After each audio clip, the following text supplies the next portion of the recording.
So here's the deal. I want to talk about the difference quotient. The only issue here is you won't really understand the context or the application or actually really what on earth the difference quotient actually really is until much later in the course. Because as it turns out, it is a fundamental step into our understanding of a whole branch of calculus. So I'll explain it much later in the course. However, if you are that curious and you can't wait to understand exactly what the difference quotient is, I will provide a link in the description to one of my lessons on explaining the difference quotient and its connection to calculus. But for the time being, for all intents and purposes, what we just really need to be able to understand with a difference quotient is that it is it is a fancy slope. It's another way of finding the slope of a function. And I know that might be hard to see right now. And again, I will explain that further in a later video. However, for us, if we understand that it's a slope, we just want to be able to practice evaluating functions and in the process find the difference quotient of a function. So that is to say, whenever we're finding the difference quotient, we're technically finding the slope of the function. And it is really good practice for us to work with evaluating functions. So with that said, the difference quotient is f evaluated at x plus h minus f of x, all of that over h. So let's go ahead and do this example here. So we're going to find the difference quotient here for 2x plus 1. For this function here, we're going to find the difference quotient. So let me go ahead and highlight this first part here so you understand what we're trying to do. Let's go ahead and find f of x plus h. What does f of x plus h look like? Well, we're going to then write this as the following. We're going to say 2x plus 1 plus h. Now I want you to pause here and look at this. And if you're feeling uncomfortable right now, that's good. That's a good feeling because what I did was completely wrong. I want to use this as an opportunity to highlight that f of x plus h is not the same thing as f of x plus h. This is a common mistake that students will make. They'll just slap on an h at the end of a function. So that's not on at all what we're trying to do here. So let me write the correct answer.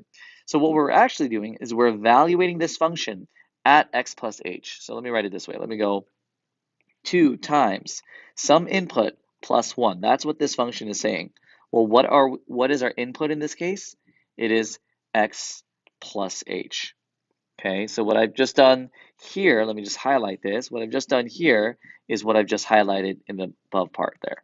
Okay, so I'll clean that up a little bit. Now let's move on to, let's actually go ahead and subtract f of x now. So I'm going to go ahead and do that. So minus, now I'm just going to subtract my function 2x plus 1.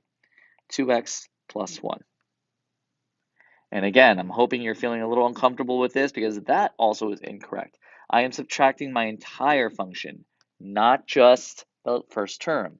So be careful about that. So you can either write the parentheses or you can actually go ahead and subtract that one by distributing that negative there. So now I think I'm ready to go. So I'm going to write this all over h. So we want to clean this up a little bit. So let me go ahead and write this over here. We're going to write this as 2 times x squared plus 2xh. Oh, sorry, I'm not squaring this. I apologize. So I just need to distribute that. So I'm going to say 2x plus 2h plus 1 minus 2x minus 1, all of that over h. So now I'm going to go ahead, and what I'm about to do right now is literally my favorite thing to do in all of math, and that's to combine like terms and to see if terms can be simplified. So I'm going to go ahead and add that 2x to that negative 2x. And I've got that positive 1 with a negative 1, so these terms are going to negate one another. And I also notice that I have a common factor of h in both the numerator and the denominator there. So all of that is just going to be 2. Okay, so what we just found is that the difference quotient of this function is 2. And it was really good practice into evaluating functions, or evaluating and finding difference quotients. Okay, so going to give you an opportunity to try this next problem. And let me briefly end this lesson. And just so you know, if you want to check your answer, the difference quotient here, this is 1. Okay. Now for this next problem here, I'm going to go ahead and I am going to find values of x that make these functions equal to one another. Well, if you think about what's being said here, all we're really doing is we are going to set these two functions equal to one another. So we're going to say, let's just try number 3, for example. If I wanted to find the values of x that make these two functions equal to each other, well, I need to find the values of x such that f of x and g of x produce the same values. So I'm going to set them equal to each other here.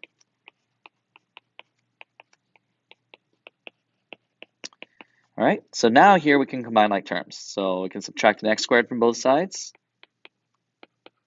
I can add a 3x from both sides. And I can subtract a 1 from both sides. So all of this is going to result in 2x squared plus 5x minus, oops, I needed to subtract 2 from both sides. I apologize. That was unintentional. So this is minus 3 is equal to 0. And I think this is factorable. We got 2x minus 1 times x plus 3. So our answers are 1/2 and -3. These are the values such that these two functions produce the same outputs.